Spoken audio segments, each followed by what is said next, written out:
Hello, everybody. My name's Garrett Sims, and it's the podcast. Yeah! It is Wednesday, January. Oh, I said January. See, I already messed up. Look at that. It's February. See, I'm already off. I'm a little bit behind. Okay, that's enough for the theme music. I tried something new. That's the title. And get ready to look at the greatness that is about to cross your eyes, because I worked so long and hard on this that it's not even funny. You know, as you know, we had our old kind of like setup, but now, because I can, boom, the new one. I kind of felt like I was going for like a Miami Vice type deal. If you notice, the camera angle is a little bit different. I'm going to have to get used to that, because I normally look somewhere else. But, you know, unfortunately, we're going to have to start off with addressing a bunch of things that I don't want to address, okay? And unfortunately for me, that has to do about Super Bowl weekend. And, you know, I was wrong. I have to eat my crow on that. I have to admit where I was wrong. I have to understand that, like, I don't think anybody was prepared for what happened. I don't think a lot of people in Vegas thought that that's what was going to happen by a long shot. If you would have told me the Chiefs were only going to score 9 points, Patrick Mahomes was going to have any sort of touchdown, and it would be the worst loss Mahomes has had in his professional career, I would have laughed in your face and said, dude, you're kidding me. But then again, I do have pretty good gut instincts, and I was like, you know what? I was like, dude, there's a chance. There's absolutely a chance that, you know, we could lose this game. And I think I felt it. You know, I normally get really nervous and really anxious, but that never really happened. And I was kind of like, we're either going to really, really win this game, or we're going to really, really, really lose it. And so, you know, me not making a video on a Monday or Tuesday wasn't because of that. Don't think it. I wasn't upset at all. I was like, you know what? That's just what happens, man. Tom Brady was on the probably most loaded team of his career. Up and down, left and right, depth-wise. He was on the most loaded team that dude's ever had. Kudos for him for winning another championship. You know, and it brings up that we talk all the time. We talk about a narrative that happens with quarterbacks.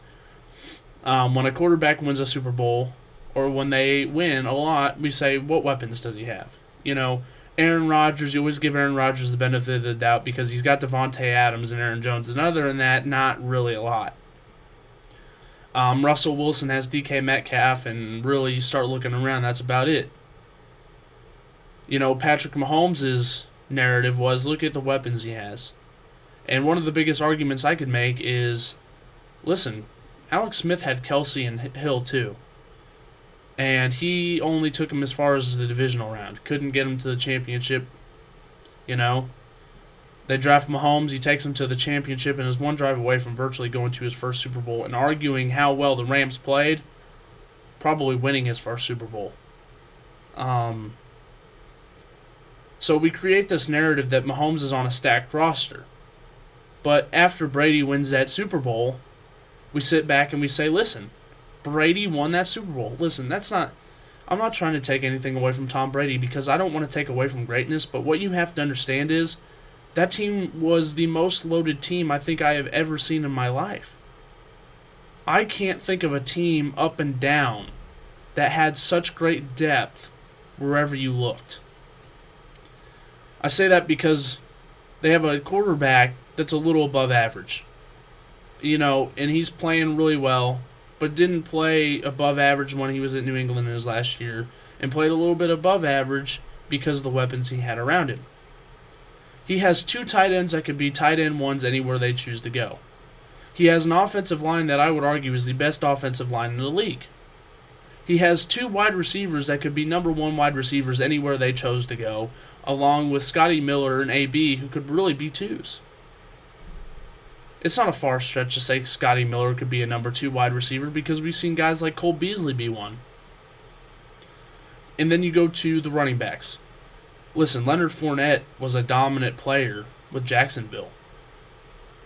He could do what James Robinson did. It's not a far stretch to say that. And Ronald Jones has proven on more than one occasion this year that he can be a workhorse running back. So to create a narrative that Brady won, no. Don't do that. You're only simply making his greatness inflate more than what it actually is. You could go to the defense, and I don't even have to tell you that that defense compares to a lot of great defenses. That front seven is a lot better than a lot of front sevens. That's just the truth. Their secondary is nothing to snuff at. Yeah, they're young, but they're really good. So it's a far stretch to say that Brady truly won this game. And the best quote I heard of the weekend was, the team was ready to win last year. The team could have won a Super Bowl last year. But because they didn't have enough weapons to overcome Jameis Winston's 30 interceptions, that's why they didn't make it to the playoffs. They were capable. They just needed one last leadership piece. Not a piece, a leadership piece. A piece that has been there and done that before. Insert Tom Brady. If you think that this scratches Mahomes' legacy, by any means, no, it doesn't. Don't jump to conclusions, because when we jump to conclusions, that is when we hurt ourselves. That is where we put ourselves in holes that we cannot dig ourselves out of. The kid is 25 years old. He was one drive away from going to 3 Super Bowls in 3 years. And arguably has better stats earlier in his career than Tom Brady did. So stop jumping to conclusions. Stop that. Stop comparing him to things he is not. Patrick Mahomes would like to tell you, I am Patrick Mahomes. He is not Michael Jordan. He is not Kobe Bryant. He is not Tom Brady, and he is not Peyton Manning. So stop comparing him to such.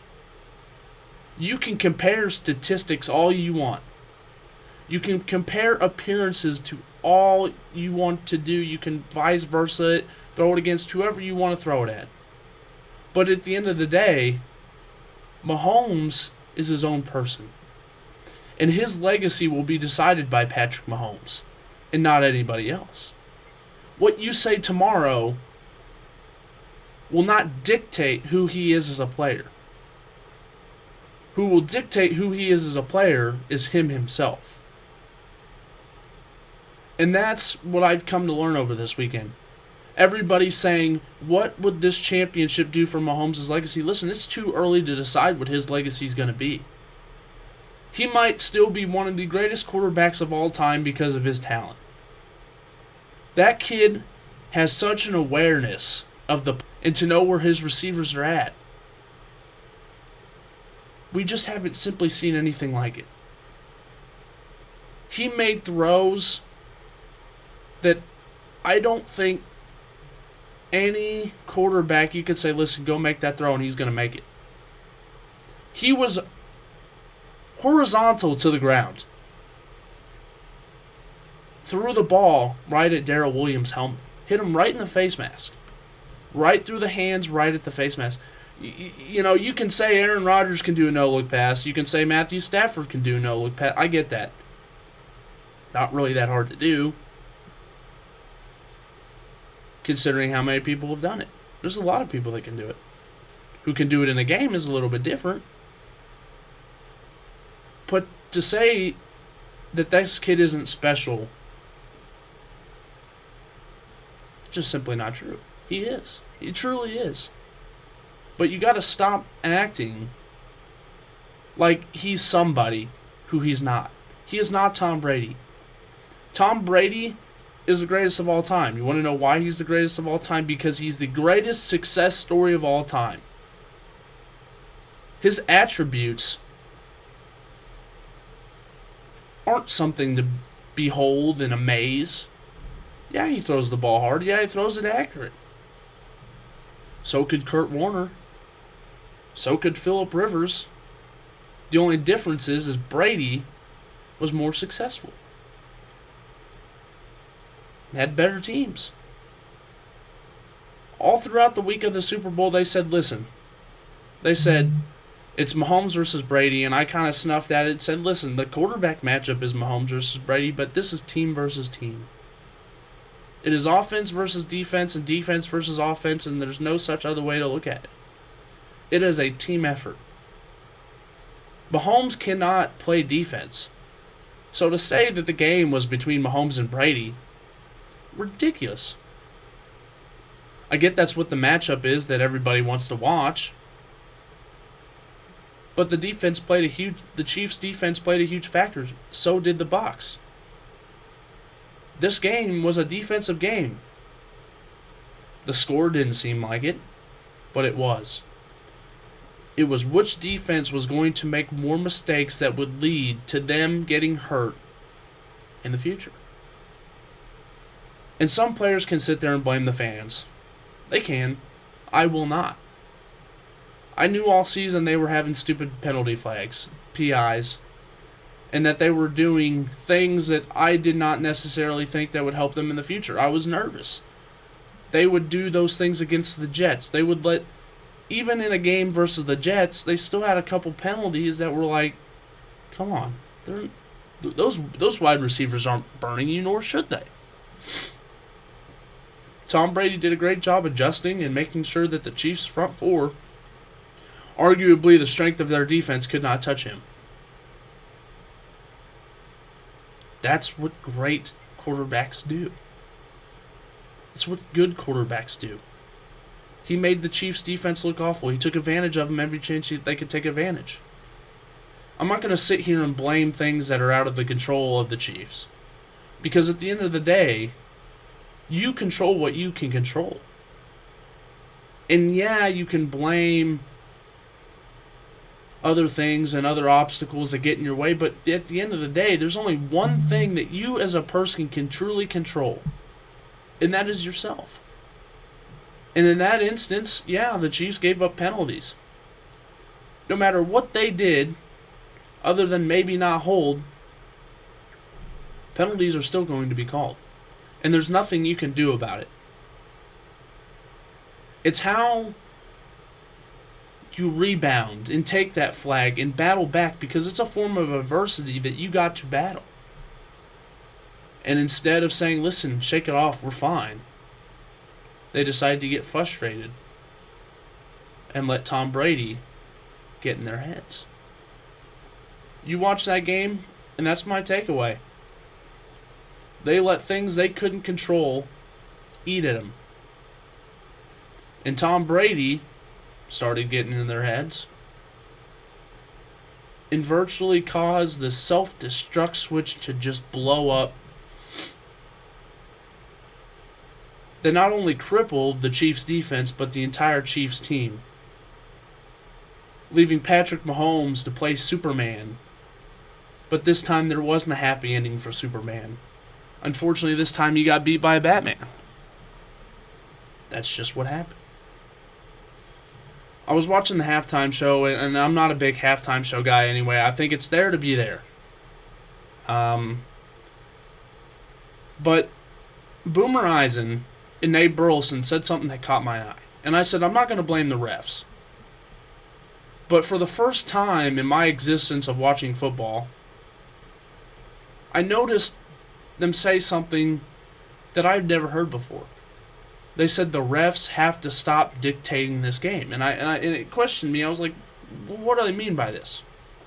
I'm intrigued. It meant they had to stop throwing flags. Flags that normally won't be called. This is my point.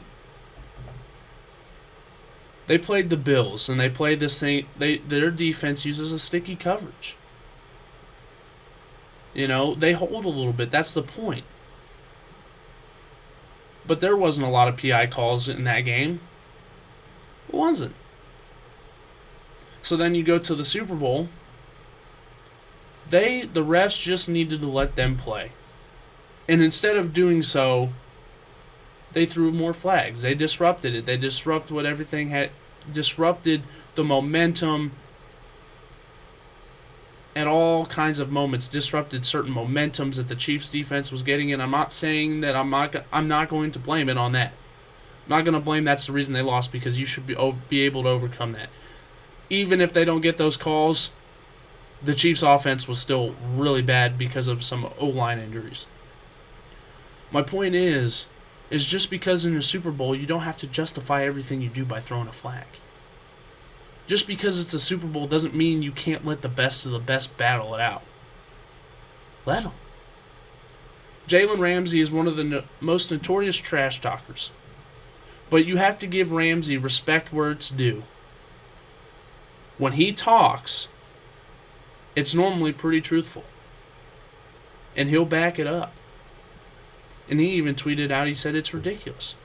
You can't expect a corner to compete when everything's getting called. And I will not blame the refs, but when Jalen Ramsey says something like that, that opened my eyes. So to the NFL refs, this has been a problem all season. Let them play. Call what is clearly obvious. Stop nitpicking what you think is and what isn't.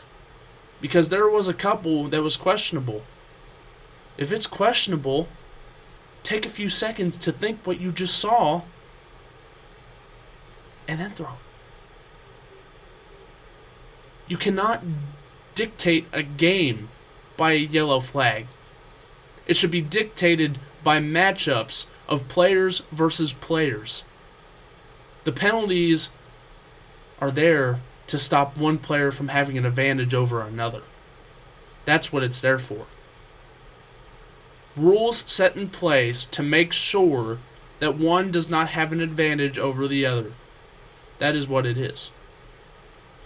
And that's all I'm going to talk about this Super Bowl because I think that's all that has to be said.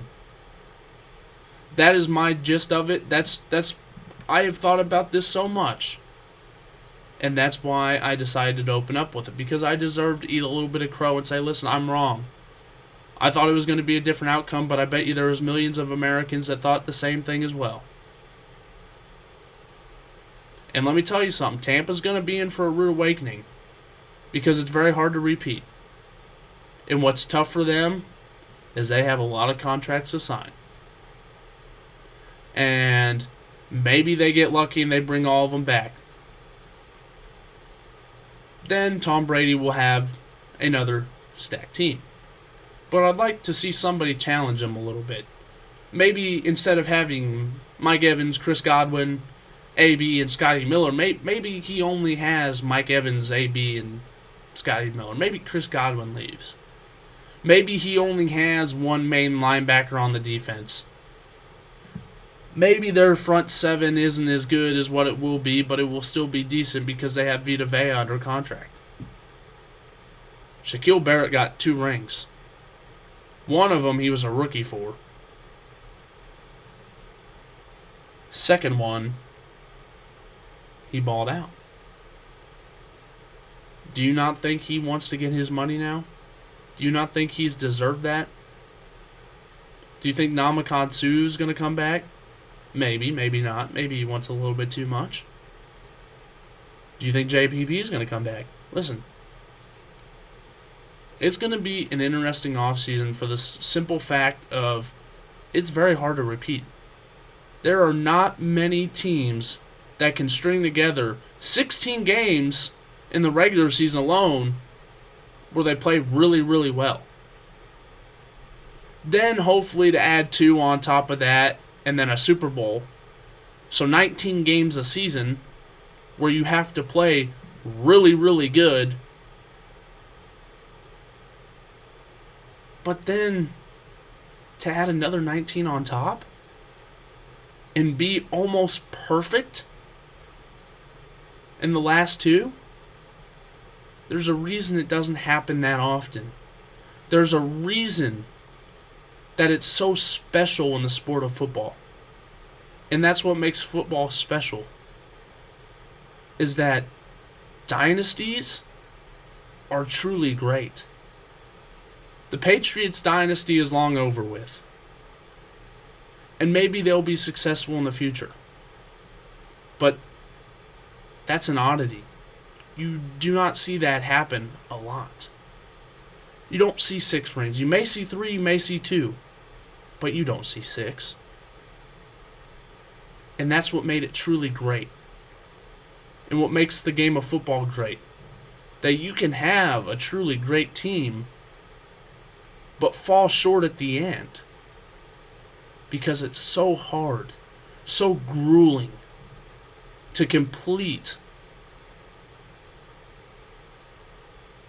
38 really good to perfect games. Because what it entails to win a championship is really hard. And Patrick Mahomes will be back. Whether that's in 1 year, whether it's in 2, whether it's in 3, he is good enough, he will get back. Will he win? That's up for him to decide. And his team to decide. So there we go. I'm going to move off, and I'm going to go into what happened. Other than that, what happened this weekend? I thought it was honestly a good weekend. I got to relax a little bit. I got to refresh myself. I got to get a clear set of mind. Obviously, I did a podcast Friday. I drove home that day. I think I got home Friday. Everything was fine. Then Saturday and Sunday, just iced, man. Ice and snow and probably some of the worst driving conditions I've ever seen. It's definitely up there. I'm not going to put it out of the way, but it was some of the worst that I've personally ever seen. And even me driving, I was a little scared to get in the car. But luckily, the only places I really went to were the gym and my friend's house. So I was kind of like, hey, you know what, I'm fine. I can handle it. But it stopped me from getting home when I wanted to go home. I was going to leave Monday morning. I had an exam that day and I had class. But the roads were just too bad. And, on my way down, even some of those places had a little bit of snow, so I was reluctant. I talked it over with my dad, and I talked it over with my mom, and I was like, listen, I don't know if I can do this, not because I'm not able to, but because, I just don't want to put myself in a position where, I could get hurt or get somebody else hurt or, take a chance. So I decided to stay. I missed class.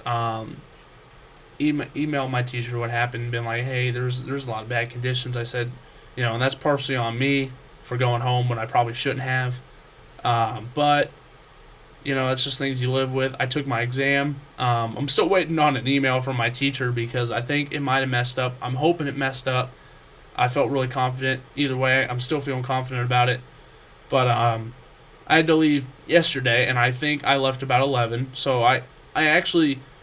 my town's right off I-70, and I get on I-70, and I'm a little bit worried because it kind of looked a little slushy, and it looked like there were some wet spots, maybe there was some ice, and then I got off at the exit I'm supposed to go, and then I hit this kind of route that I go down, and I follow very strictly because I don't want to get lost, and I'm starting to finally get to the point. You would think after about a couple trips I would get to the point where I'd be like, this is the way I gotta go, but I don't even have to, really on my GPS anymore, which is kind of embarrassing because I'm not a road map guy. I'd be like, where am I at? I'd be like, oh, this is that, whatever. But I actually found out as I went on that the roads actually weren't terrible and I could actually drive the way I wanted to drive. Now, obviously, I had to take a little bit slower than I liked, but I got here in time. I showed up. I was like, woo, I'm back, and it feels good, and it's just it was such a refresher. Such a refresher. This weekend, as you know, dude, a lot of people eat wings. Everybody eats wings, and that's about all I ate for 2 days. I think I had pizza, then 2 days of wings, and I had quite a bit of cookie cake, I'm not going to lie. Highly wouldn't recommend it because I felt terrible. I was like, man, I was going to work out, and I was like, ooh, I don't even really feel good at all. I was like, ooh. That's not the ideal diet. So I get here yesterday. I'm like, man, it sounds really good. And I was like, dude, just a salad. I was like, straight veggies. I brought a veggie tray back with me because we had an extra one. I was like, dude, I could just snack on some veggies all day, and I'd be like, okay, I'm feeling good, And that's exactly what I did. I played Madden last night with my buddies, and then I tried playing The Sims, and man, I forgot how bad that It's not a bad game, but man, it's just so hard to do on the PlayStation. On the computer, I feel like it'd be super easy, but on the PS4, nah, it's just terrible. If you didn't notice, listen, I'm gonna open up with a new segment right here. Grinding my gears. Okay, this is what grinds my gears. As you can tell, I don't know if you can tell or not, but I actually got a new haircut. Um, and my hair was pretty long. I get every now and again I get to a point where I'm like, man, I just hate the bangs. It gets in my eyes. I feel like I have to constantly move it. So I go to Sports Clips. I always go to Sports Clips because I love it when they do like that massage hair thing, whatever, with the shampoo. Makes you feel really good. And then they put that hot towel on, and you're just like, ooh, gets you like that feels really nice, like kind of like a little spa. And I walk in and I sit down, and she's like, "Well, what do you want?" And at the and my hair it's so long, and it's basically like a mullet, except like the front's long. And, I guess anybody could say that, but I said, I kind of just want to take like a fourth of an inch off the back, kind of get rid of the dead ends, like a fourth of an inch or like a half inch off the sides, and then I said, if you could, like an inch off the front. She's like, okay. And so she started asking me questions as we go. Like, yeah, I'm like, yeah, no, yeah, whatever. Trying to get an idea. And obviously, I'm sitting here, and I don't really say anything. Like, I don't know. I feel weird when I go to places like that because, sometimes, like, you can just strike up a conversation. Like, I've had conversations, but sometimes it's just awkward because, the barber's kind of awkward, so then you're awkward. And then you just don't really talk, and then you try to say something, and she's like, yeah, and then she tries to say something, you're like, yeah, and it just, like, you get connections, man. But, she's sitting there cutting, I'm like, man, this doesn't look bad, and then I keep just feeling her touching the back, and I said, I really don't want you to touch the back. I said, maybe a fourth of an inch. And then I end up with this, which I'm not upset about. Don't get me wrong. I needed to get a lot of hair off anyway, because my hair just gets so tangly and huge and poofy and stuff like that. And it will be back like that in a matter of like 2 months, maybe 3, pushing it. It'll be right where it was, because it didn't take that long to grow out. I think I got that. My last haircut was like in, I want to say November. But I'm not 100. Yeah, it would have been November. And January, it was like, puffy and stuff like that. And all everywhere and wild. And my mom says, you need to get a cut. You look like a hobo. And I was like, yeah, I know. But, my point is if you're just going to do if you are going to do what you want with my hair, then why in the hell are you asking me what I want? Like, if you already know based on certain things I say what you're going to do, why ask me? Like, why do you want to know what I want if you already know you're just going to cut it like this anyway?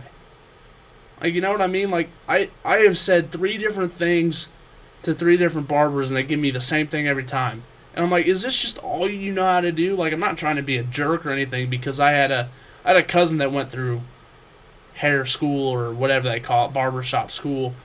And she kind of had, she went through it, and, like, I kind of understand, like, from their perspective, like, you don't want to mess up somebody's hair. And I'm not the type of guy, like, you really have to mess up my hair. I get really self-conscious about it because I love my hair, and I take very good pride in it. But I'm just sitting there, and I'm like, man, don't even ask me. Don't. Because, like, I had a nice little flow going in the back, I was like, it was kind of like baseball season because he had that nice little flow. And then I get out of the chair, I'm like, where is it? And it's on the floor. And I'm like, see, you just don't listen. And, obviously I tipped her anyway because, still have to put up with me. So, I guess, you should always tip people. Except for, for certain situations. Like, sometimes I don't. Sometimes I just take my card with me and I don't have any money. And then, if you see, like, the tip thing, then you can, like, do it on there. But, but that just grinds my gears. And then I'm like, like, I'm sitting there, and I'm watching these guys come in. And they wear hats and then they take them off. I'm like, you're waiting, like, 20-plus minutes for a haircut. And literally all you have to do is get a razor, probably with a big enough thing, and just go, I'm like, dude, you could do that yourself. I was like, there is no way. I was like, unless you're getting it, like, styled a certain way, but a lot of these guys are just coming in and spending $20 on a haircut, and they're barely getting anything done. I'm just sitting there, I'm like, wow. So that right there is what grinds my gears. What made me decide to kind of switch up the background and stuff like that? I don't really know what to call it, like the overlays and stuff. I was sitting in my buddy's basement, and he has like these red lights, and it kind of and I want to say part of it kind of has a big brick wall background type deal. Like he's got brick walls and stuff, and I just kind of made me think. I was like, dude, I could honestly fix this up a little bit, make it look a little bit more clean and crispy, you know. And so I was like, let me throw something together, see what it does. And I knew going home this weekend I was gonna get my tripod, and I was gonna get some other things I could do to make better videos, make better content, stuff like that. So I was like, you know what, we'll try something new, and if I don't like it, then obviously, work on it, fix it, whatever. And I'm excited just to be back, and I'm really sorry that I missed the 2 days. But then again, like who, I'm not saying who cares, but like obviously, that's the perks of being able to do what you want, and college and all that fun jazz, if you know what I mean. So I'm gonna talk to Cade tomorrow. Hopefully he's on. I've talked to him already. It's important that I get on a schedule, and I know that for the sake of me just being on a schedule. I go work out, get a good pump in, because hadn't had my pre-workout, and working out without pre-workout sucks. You get so I won't say I'm dependent on it, but I think I have kind of developed a little bit of a dependency. So I have to work my way out of that. I'm excited. I like the new camera angle. I think it's a little bit different. I think it's something that I definitely have to work on. But still got a lot of the same functions going on. I'm glad that I get to talk to you. There's probably a bunch of things I was going to talk about and then I forgot. But other than that, my name's Garrett Sims, and this has been the podcast.